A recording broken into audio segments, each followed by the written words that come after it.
মহাকাশে বিজ্ঞানীরা সবচেয়ে বড় ঝড় বা মহাপ্রলয়ের সন্ধান পেয়েছেন। এই সৌরঝড় ধেয়ে আসছে দ্রুত গতিতে। আশঙ্কা করা হচ্ছে এর ফলে ব্যাহত হতে পারে জনজীবন। এই ঝড়ের গতিবেগ প্রতি ঘন্টায় ৩৩,০০০ কিলোমিটার। যেখানে ছোট একটি ঝড়ই রীতিমতো বড় ধ্বংসলীলা চালাতে পারে, সেখানে এ ঝড় বিশ্বের জন্য কি বয়ে আনবে তা অনুমেয়। এর খবরে চমকে গিয়েছেন খোদ বিজ্ঞানীরাও। এর আগে বিশ্বের সবচেয়ে শক্তিশালী ঝড়ের গতি ছিল প্রতি ঘন্টায় ৪০৭ কিলোমিটার।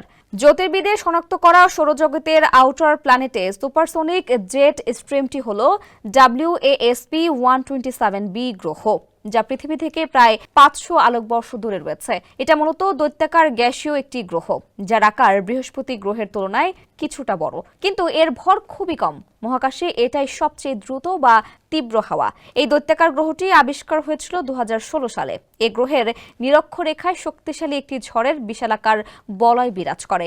আমাদের সৌরজগতের অন্যান্য গ্যাসীয় গ্রহের বাইরে যে বলয় দেখা যায়, সেগুলোর মতোই হয় এটিও, যদিও ঝড় বা হাওয়ার গতিবেগ এখনো বেশ রহস্যজনক। গেল সপ্তাহে অ্যাস্ট্রোনমি অ্যান্ড অ্যাস্ট্রোফিজিক্স জার্নালে এই সংক্রান্ত একটি গবেষণা প্রকাশিত হয়।